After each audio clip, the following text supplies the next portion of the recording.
Bonjour à tous. Je crois que c'est un moment encore béni dans la présence de Dieu. Si nos cœurs sont ouverts, je crois que vraiment c'est un moment béni. Parce que je tiens à remercier nos sœurs et nos frères qui nous ont conduits dans ce moment. Parce que je crois que si on ouvre notre cœur, on voit vraiment que le moment de louange, c'est un moment dans lequel Dieu nous parle. C'est un moment où Dieu travaille nos cœurs. La louange, ce n'est pas juste un moment qui est là pour agrémenter la réunion. C'est un moment où nous ouvrons notre cœur au Seigneur. C'est un moment où Dieu nous parle, où Dieu travaille nos cœurs, où Dieu ouvre notre esprit pour comprendre ce qu'il veut placer dans nos vies.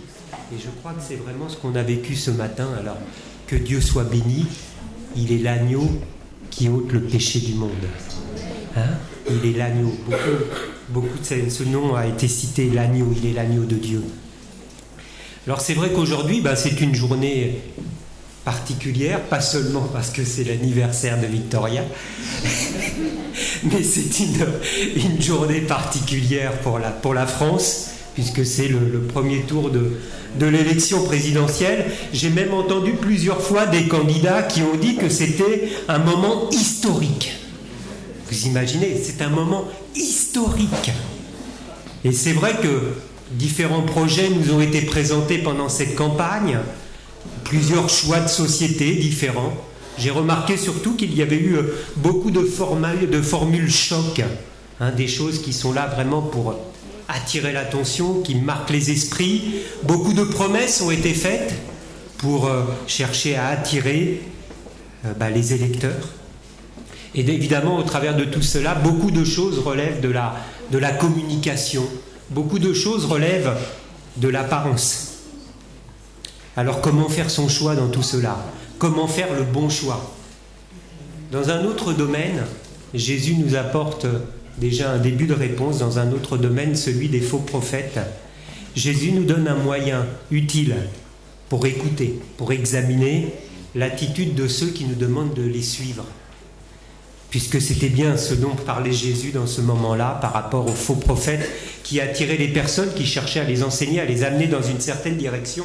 Et Jésus nous a donné un passage, une parole qui nous aide déjà à faire le tri par rapport à cela. Donc on va lancer le diaporama, Sylvie, et avec cette première parole que l'on trouve dans Matthieu chapitre 7, verset 15, je lirai quand même une partie du verset. Matthieu chapitre 7 verset 15, on le retrouve également dans Luc, comme je l'ai cité ici. Gardez-vous des faux prophètes, ils viennent à vous en vêtements de brebis, mais en dedans, ce sont des loups ravisseurs. Vous les reconnaîtrez à leurs fruits. Cueille-t-on des raisins sur des épines ou des figues sur des chardons? Tout bon arbre porte de bons fruits, mais le mauvais arbre porte de mauvais fruits. Un bon arbre ne peut porter de mauvais fruits, et un mauvais arbre ne peut porter de bons fruits. Tout arbre qui ne porte pas de bons fruits est coupé et jeté au feu. C'est donc à leurs fruits que vous les reconnaîtrez. Vous les reconnaîtrez à leurs fruits. Et il est vrai que les faits sont ainsi, que nous découvrons à l'occasion de faits divers, à l'occasion de révélations, à l'occasion de plaintes, on est amené des fois à découvrir quels sont les fruits manifestés par ceux qui aspirent à nous diriger ou à ceux qui nous dirigent déjà dans ce monde. On est amené par différents moyens à découvrir quels sont leurs véritables fruits, non pas simplement l'image apparente que l'on peut avoir, celle qui est donnée dans la société, mais, comme le dit Jésus, vous les reconnaîtrez à leurs fruits. C'est vrai que nous vivons dans une société de l'apparence. Et finalement, à cause de cette apparence, il est bien difficile de cerner la véritable personnalité des personnes qui sont sur la scène politique. C'est difficile de cerner à cause de cette apparence. Tout est tellement bien fait, tout est tellement organisé, préparé. Et cela doit nous interpeller, frères et sœurs, parce que cette apparence, elle est également présente dans nos propres comportements. Il ne faut pas croire que l'apparence, c'est simplement le fait de ceux qui sont à l'extérieur. L'apparence, on est dans ce monde d'apparence, et cette apparence, elle est également présente dans nos propres comportements. Or Jésus, lui, s'intéresse aux fruits que nous portons. Pas n'importe quel fruit. Jésus s'intéresse, il s'occupe, il se préoccupe des fruits que nous allons porter. C'est vrai que nous-mêmes, pas simplement ceux du dehors, mais nous-mêmes, nous pouvons avoir l'apparence du chrétien. Nous pouvons avoir l'apparence du disciple. Nous pouvons avoir l'apparence de celui qui ne fait jamais de faux pas. Mais ce qui compte, ce sont les fruits. Ce qui compte, ce sont les fruits que nous portons, ce sont les fruits que nous manifestons. C'est cela qui démontrera véritablement notre amour. C'est les fruits que nous portons qui démontreront véritablement notre communion avec Dieu. Non pas simplement l'apparence, mais les fruits que nous manifesterons seront justement le résultat de cette communion que nous avons établie avec l'homme. Parce qu'au travers de ce passage que nous venons de voir, Jésus nous montre que l'homme par lui-même ne peut pas porter de bons fruits. C'est ce qu'il nous dit dans la suite de ce passage. Tout bon arbre porte de bons fruits, mais le mauvais arbre ne peut pas porter de bons fruits. Et tant que nous ne sommes pas libérés du péché, nous ne pouvons pas porter de bons fruits. Tant que nous ne sommes pas libérés du péché, il y a quelque chose qui nous empêche de manifester de bonnes choses. Tant que notre nature n'a pas laissé la place à l'action du Saint-Esprit, tant que nous n'avons pas laissé le Saint-Esprit agir en nous, naturellement, nous manifesterons les œuvres de la chair. Nous manifesterons ce qui est attaché à notre propre nature. Si ce n'est pas l'Esprit qui a pris les commandes de notre vie, si ce n'est pas l'Esprit qui nous guide, qui nous conduit, alors forcément, naturellement, la chair prendra le dessus et la chair sera la première. C'est elle qui va nous pousser à agir. Derrière l'apparence de la respectabilité, il y a bien souvent la colère. Derrière l'apparence de la respectabilité, il y a bien souvent dans les maisons l'impatience, l'orgueil, la jalousie, voire pire, peut-être même des dérèglements que seul le Seigneur connaît. Mais justement, Dieu ne s'occupe pas de cette apparence. Dieu veut transformer notre nature. Et je trouve que ce texte de Romains illustre tout à fait ce passage, la contradiction et la transformation que Dieu veut faire dans notre vie. Car lorsque vous étiez esclaves du péché, quels fruits portiez-vous alors? Des fruits dont vous rougissiez, dont vous rougissez aujourd'hui. Car la fin de ces choses, c'est la mort. Mais maintenant, étant affranchis du péché et devenus esclaves de Dieu, vous avez pour fruit la sainteté et pour fin la vie éternelle. Jean-Baptiste, déjà, un des premiers prédicateurs, on va dire, de l'Évangile, appelait les hommes et les femmes à la repentance. Les hommes et les femmes qui venaient à Jean-Baptiste étaient conscients de leur nature. C'était des hommes et des femmes qui venaient au baptême de la repentance parce qu'ils étaient conscients de leurs besoins, de leurs péchés. Ils étaient conscients que Dieu avait besoin de les transformer et ils venaient à Jean-Baptiste pour recevoir ce baptême. Et Jean-Baptiste les invitait, si vous vous rappelez ce passage, il les invitait, il les exhortait à produire des fruits dignes de la repentance. Pas n'importe quel fruit, pas à continuer de marcher comme ils marchaient auparavant. C'était pas juste un baptême formel pour l'apparence, pour intégrer une communauté, mais c'était un baptême où ils marquaient leur premier pas dans une transformation, le désir de changement. Et Jean-Baptiste donc les invitait à produire des fruits dignes de la repentance. Mais comme Jean-Baptiste connaissait les gens qui venaient à lui, ces personnes, le cœur de ceux qui venaient à lui, il leur disait, il rajoutait, mais ne prétendez pas dire en vous-même. Ne prétendez pas dire en vous-même, mais nous avons Abraham pour père.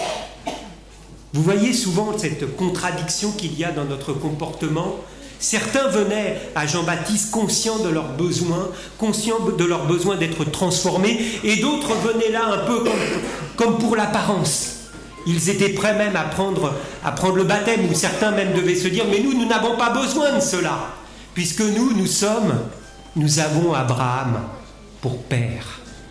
Mais non, Jean-Baptiste leur dit, ne prétendez pas cela, comme pour nous-mêmes, frères et sœurs. Ne prétendons pas simplement que je suis baptisé depuis tant d'années, je vais à l'église où je donne mon offrande. Ce n'est pas cela qui importe. Parce que si nous agissons ainsi, nous sommes un peu comme le pharisien dans la parabole, qui cherche à démontrer sa respectabilité. Il cherche à démontrer tout ce qu'il a fait pour le Seigneur. Contrairement au publicain qui, lui, est conscient de son besoin. Le publicain qui, lui, est conscient de sa nature et qu'il a besoin de l'aide de Dieu, il a besoin de la grâce de Dieu, il a besoin de l'action de Dieu dans sa vie pour changer sa nature, pour le transformer. Je crois que c'est quelque chose d'important dans ce monde d'apparence dans lequel nous vivons et qui nous imprègne. L'arbre peut avoir une belle apparence, mais le fruit peut ne pas être bon. Ce qui importe, ce sont les fruits que nous portons. Comment porter du fruit? Comment porter des fruits? Comment porter de bons fruits? La Bible nous donne plusieurs images pour comprendre comment nous allons pouvoir porter du fruit, du bon fruit, le fruit qui plaît à Dieu, le fruit que Dieu attend de nos vies. Dieu utilise dans la parole de Dieu plusieurs images. La première de ces images que nous connaissons bien, qui se trouve dans Luc au chapitre 5. Luc au chapitre 5, et vous connaissez bien ce passage, donc je ne vais pas le lire en entier, c'est une parabole que nous connaissons parfaitement bien. Luc chapitre 5, chapitre 8 et au verset 5, c'est la parabole du semeur. La parabole du semeur. Un semeur sorti pour semer sa semence. Comme il semait, une partie de la semence tomba. Une partie de la semence tomba dans les chemins pierreux. Une autre partie de la semence tomba dans les épines. Et vous savez que l'une des parties de la semence tomba dans la bonne terre. Une partie de la semence tomba dans la bonne terre. Et cette partie donna du fruit au centuple. Elle donna du fruit abondamment. Jésus explique cette parabole un peu plus loin en disant « Ce qui est tombé dans la bonne terre, ce sont ceux qui, ayant entendu la parole, avec un cœur honnête et bon, la retiennent et portent du fruit avec persévérance. » La première image que Dieu nous donne pour porter du fruit, c'est la façon dont nous allons recevoir la parole de Dieu. La façon dont nous allons recevoir la parole de Dieu. Est-ce que cette parole que nous allons recevoir va tomber dans une bonne terre? Je crois que cela doit nous interpeller parce que la parole de Dieu, Dieu nous l'a donnée. Dieu nous l'a donnée, nous l'avons entre les mains. Plusieurs l'ont là entre leurs mains, nous l'avons à la maison, nous avons des fois même plusieurs Bibles, plusieurs versions, nous entendons des messages les uns après les autres, dimanche après dimanche, en semaine, si nous sommes là aux réunions. Que faisons-nous, frères et sœurs, de la parole que nous entendons? Que faisons-nous de la parole que nous écoutons? Que faisons-nous de la parole que nous lisons? Quelle est notre attitude à l'égard de la parole de Dieu? Si nous voulons porter du fruit, le premier élément, c'est que tout dépend de ce que nous faisons de cette parole que nous entendons. Si cette parole est simplement un message comme un autre, une parole comme une autre, si nous ouvrons notre Bible simplement par devoir, forcément cette parole aura du mal à porter du fruit. Mais si notre cœur est disposé, ce matin notre cœur était disposé pendant ces moments de louange. C'est pour cela que Dieu a pu parler à nos cœurs pendant ce moment. Si nous sommes disposés à recevoir cette parole, alors elle va produire du fruit. Croyons-nous, frères et sœurs, que Dieu peut nous parler au travers de sa parole? Croyez-vous que Dieu vous parle au travers de sa parole? Croyez-vous cela? Le croyez-vous encore aujourd'hui? Le croyez-vous encore lorsque vous ouvrez votre Bible chez vous? Croyez-vous que Dieu vous parle encore au travers de sa parole? Croyez-vous que Dieu puisse vous enseigner? Croyez-vous que Dieu puisse vous convaincre? Que Dieu puisse vous corriger? Que Dieu puisse vous instruire? La parole de Dieu nous dit « afin que l'homme de Dieu soit accompli et propre à toute bonne œuvre ». J'aime bien cette parole, la parole vivante qui amplifie ce texte et qui nous dit que la parole est utile pour nous enseigner la vérité. Elle est utile pour nous persuader. Elle est utile pour corriger les erreurs. pour former à une vie juste. Grâce aux Écritures, nous serons parfaitement préparés et formés pour faire tout ce qui est bien. Et donc pour porter du fruit. Parce que porter du fruit, c'est tout cela. Porter du fruit, c'est être préparé et formé pour faire ce qui est bien, ce qui plaît à Dieu. C'est cela, porter du fruit. Si nous sommes à l'écoute de cette parole avec un cœur ouvert, cette parole, elle va nous toucher. Si nous écoutons la parole avec un cœur ouvert, si cette parole, elle tombe dans une bonne terre, cette parole, elle va nous bousculer. Si nous sommes cette bonne terre, elle va nous transformer. Et comme le dit la Bible, elle va produire en nous un fruit paisible de justice. Elle va produire en nous un fruit paisible de justice. La Bible nous dit dans ce passage, elle va produire du fruit au centuple. Vous imaginez simplement parce que j'ai reçu cette parole, une parole qui peut apparaître des fois insignifiante ou pas grand-chose, un conseil de Dieu, une parole, une exhortation, une correction, quelque chose qui veut me convaincre que j'ai pris la mauvaise direction, cette parole que je reçois, elle peut produire du fruit au centuple. Elle peut transformer ma vision, elle peut transformer mon attitude, elle peut transformer toute ma vie, simplement parce que je l'ai reçue au départ, là, dans un cœur bien disposé. Ça peut paraître peu de choses au début, mais cela peut donner beaucoup de choses par l'action de Dieu dans notre vie. La première image, recevoir la parole de Dieu dans une bonne terre avec un cœur ouvert. C'est cela qui nous aidera à porter du fruit. La deuxième image que Dieu utilise, c'est celle de la source. La Bible nous montre que pour porter du fruit, un arbre, bien naturellement, a besoin d'être au contact d'une source. Un arbre, un arbuste, quel qu'il soit, s'il n'est pas près d'une source d'eau, forcément, il va petit à petit s'assécher. Et c'est ce texte que je voulais prendre en illustration ce matin, que nous allons lire, qui est extrait du psaume 1. « Heureux l'homme qui ne marche pas selon le conseil des méchants, qui ne s'arrête pas sur la voie des pécheurs, et qui ne s'assit pas en compagnie des moqueurs, mais qui trouve son plaisir dans la loi de l'Éternel, qui la médite jour et nuit. Il est comme un arbre planté près d'un courant d'eau, qui donne son fruit en sa saison, et dont le feuillage ne se flétrit point. Tout ce qu'il fait lui réussit. » Toutes les paroles de ce psaume sont importantes. Toutes les paroles, ça pourrait être une méditation rien que sur ce texte. Heureux l'homme. Et il termine ce passage en disant « Tout ce qu'il fait lui réussit. » On croirait entendre les promesses d'un candidat à une élection présidentielle. Heureux vous serez en votant pour moi, tout ce que vous ferez vous réussira. Mais c'est plus que cela, frères et sœurs. Il s'agit de la parole de vie. Il s'agit de la parole de Dieu. Il s'agit de la parole qui peut transformer nos vies, celle qui peut nous guider dans la bonne voie. Là, ce n'est plus simplement des promesses d'une élection. C'est la parole de vie, c'est le plan de Dieu qui peut nous guider, qui va nous rendre heureux. Voilà le programme de Dieu pour nous ce matin. L'arbre doit être à proximité d'un courant d'eau. Il doit être à proximité d'une source.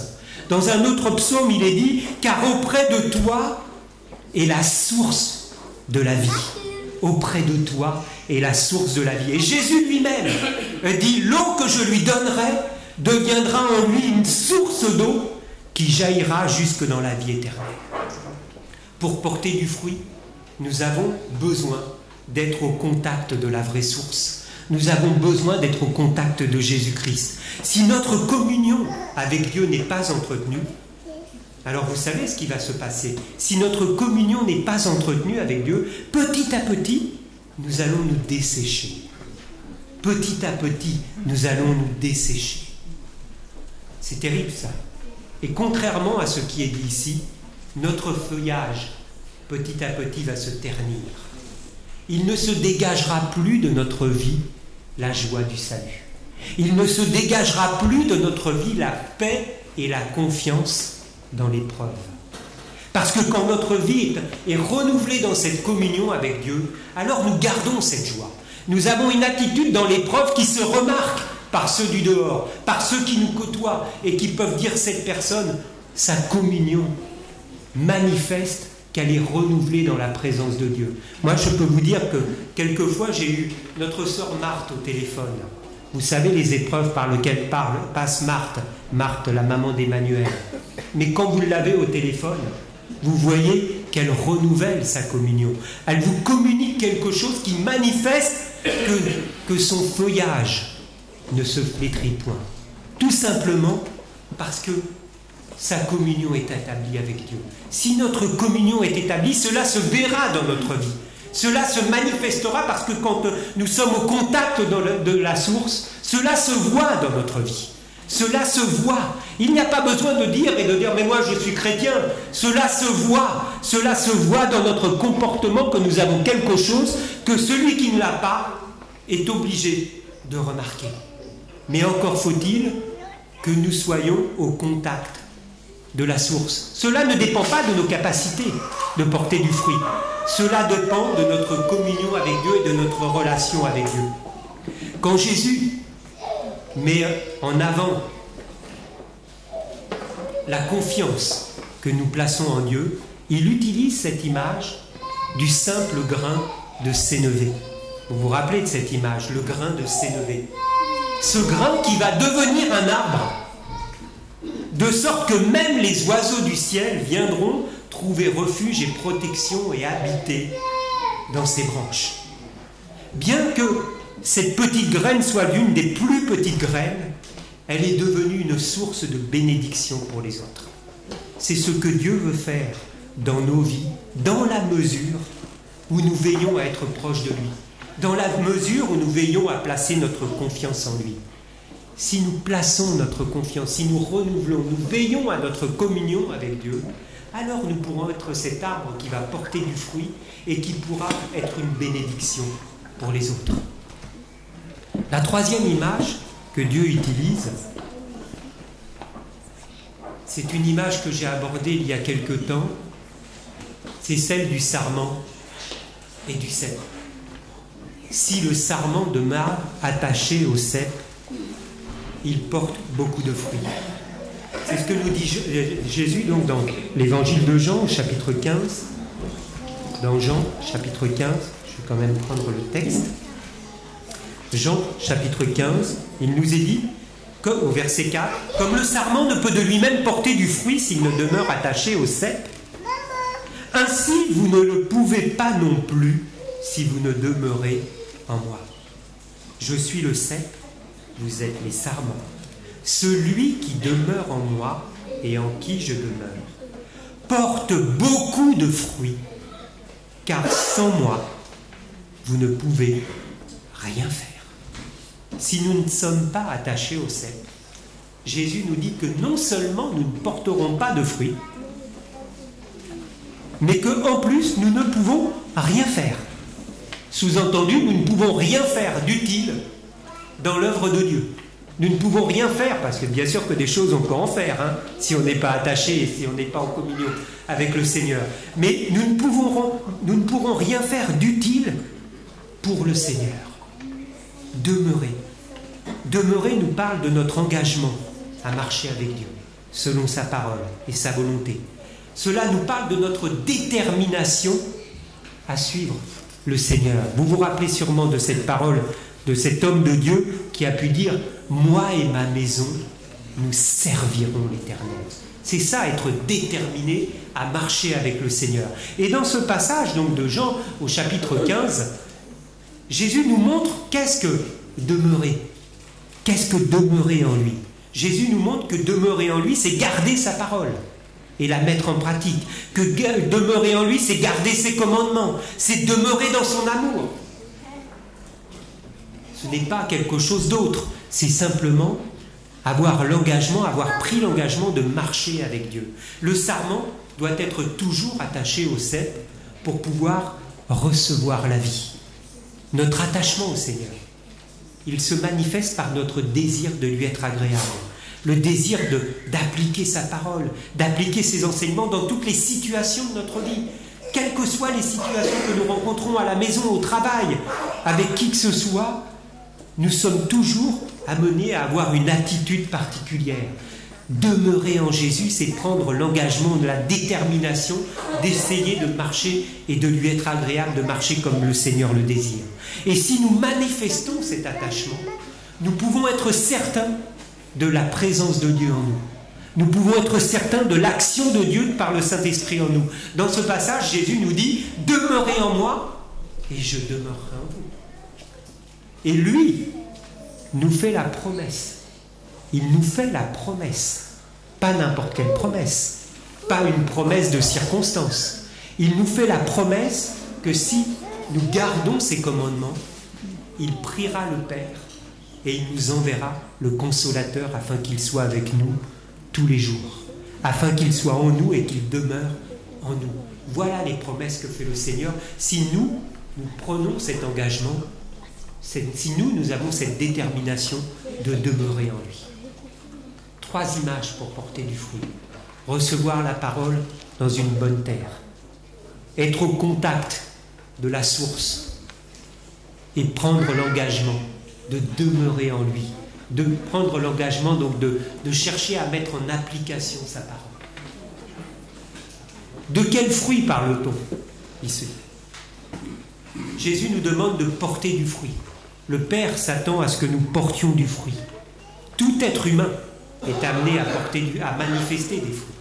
Tout être humain est amené à manifester du fruit, pas n'importe quel fruit. C'est vrai que les fruits que nous sommes amenés des fois à porter, ou les fruits que nous voyons autour de nous, ce ne sont pas toujours de beaux fruits, ce ne sont pas des choses qui sont toujours très belles à voir. Mais lui, le Seigneur, désire voir dans notre vie des fruits qui réjouissent le cœur du Père. Dans ce passage de Jean 15, Jésus lui-même dit « Si vous portez beaucoup de fruits, c'est ainsi que mon Père sera glorifié. » Si nous portons des fruits qui plaisent à Dieu, c'est ainsi que mon Père sera glorifié. Il ne s'agit pas donc de rechercher notre propre intérêt. Il s'agit de rechercher la gloire de Dieu. De rechercher à faire en sorte que Dieu soit vu dans nos vies. Comme le disait tout à l'heure ce texte que nous avons vu, que a lu tout à l'heure Fabrice, « Aimez-vous les uns les autres », c'est à ceux-ci qu'ils verront que vous êtes réellement mes disciples. Voilà les fruits que Dieu attend de notre part. Si vous portez ces fruits, Dieu sera réjoui, Dieu sera manifesté, Dieu sera mis en avant. C'est ce que nous dit ce texte. Les fruits que nous sommes amenés à porter. Le royaume de Dieu, ce n'est pas le manger et le boire, mais c'est la paix, la joie, la justice, par le Saint-Esprit, par l'action du Saint-Esprit, frères et sœurs. Ne négligeons jamais l'action du Saint-Esprit. Dieu nous a fait la grâce de venir ici-bas pour nous sauver. Dieu nous a fait la grâce de nous racheter. Mais plus que cela, Dieu nous a donné son Esprit. Il nous a donné le Consolateur afin qu'il soit en nous éternellement, qu'il nous accompagne, qu'il nous dirige, qu'il nous conduise. Il nous a donné son Esprit parce que Dieu désire nous transformer, parce que Dieu désire renouveler notre conception, renouveler notre vision, nos pensées, notre caractère. Dieu sait que cela n'est pas naturel en nous, de porter de bons fruits. Dieu sait que ce n'est pas naturel. Le naturel, c'est plutôt d'être impatient. Le naturel, c'est plutôt d'être en colère. Mais Dieu sait, Dieu connaît notre nature. C'est pour ça qu'il nous a donné le Saint-Esprit pour nous aider au jour le jour, pour nous transformer de l'intérieur, pour que nous soyons ce temple du Saint-Esprit dans lequel le Saint-Esprit va agir. Mais Dieu attend de notre part cette décision, cet engagement à marcher avec lui. Soyons assurés par contre que si nous prenons cet engagement, lui fera le reste. Lui, il tiendra ses promesses. Il tiendra ses promesses, les promesses qu'il a faites d'être avec nous et de nous conduire et de nous transformer. Il va développer en nous un fruit d'une toute autre nature que ce que nous manifestions auparavant. par l'action du Saint-Esprit. Il va manifester en nous le fruit de l'Esprit. Un fruit à la gloire de Dieu. Voulons-nous porter ces fruits, frères et sœurs? Voulons-nous porter ces fruits, frères et sœurs? Voulons-nous, prenons garde à ne pas rentrer dans cette apparence de la société dont nous sommes et qui peuvent nous empêcher de passer à côté de cette grâce, à côté de cette bénédiction immense qui est l'action du Saint-Esprit en nous et qui veut nous transformer. Prenons garde à cela, parce que Jésus nous met à de nombreux passages dans la Bible, il nous met en garde contre le fait de ne pas porter du fruit. Si nous ne portons pas du fruit, nous ne servons à rien. Combien de fois Jésus prononce cette parole qui est dure, hein, nous l'avons vu tout à l'heure, si nous ne portons pas du fruit, cet arbre il sera coupé, puisqu'il ne sert à rien. C'est la même image que celle du sel, quand Jésus nous dit, mais à quoi sert le sel s'il perd sa saveur? À quoi un sel qui n'a plus de saveur servirait-il? Voulons-nous porter du fruit pour le Seigneur? Soyons conscients de ce que Dieu veut faire dans notre vie. Dieu ne s'est pas contenté de nous sauver. Il connaît notre nature. Il sait que notre nature nous amène à porter des fruits qui ne lui plaisent pas. C'est pour cela qu'il veut nous transformer. Mais pour nous transformer, nous avons besoin de recevoir cette parole dans une bonne terre. Nous avons besoin d'être au contact de la source régulièrement. Médite la parole jour et nuit. Nous avons besoin d'être au contact de cette source. Nous avons besoin d'agir avec détermination dans notre vie pour suivre et marcher à la suite du Seigneur. Soyons à l'écoute de sa parole. Soyons à l'écoute du Seigneur dans une relation vivante. Laissons-nous conduire et guider par l'Esprit pour qu'il puisse porter, pour que nous puissions porter du fruit et qu'il puisse nous transformer. Ainsi, nous donnerons un témoignage vivant à la gloire de Dieu. Ainsi, nous serons des lettres de Christ au travers de notre vie. C'est cela, le programme de Dieu. Nous avons entendu plein de programmes ces derniers temps. Mais le programme de Dieu, c'est celui qui nous transforme. Le programme de Dieu, c'est celui qui va faire de nous des hommes et des femmes heureux. C'est celui qui va faire des foyers heureux. Des foyers où la gloire de Dieu est manifestée. C'est ça le programme de Dieu.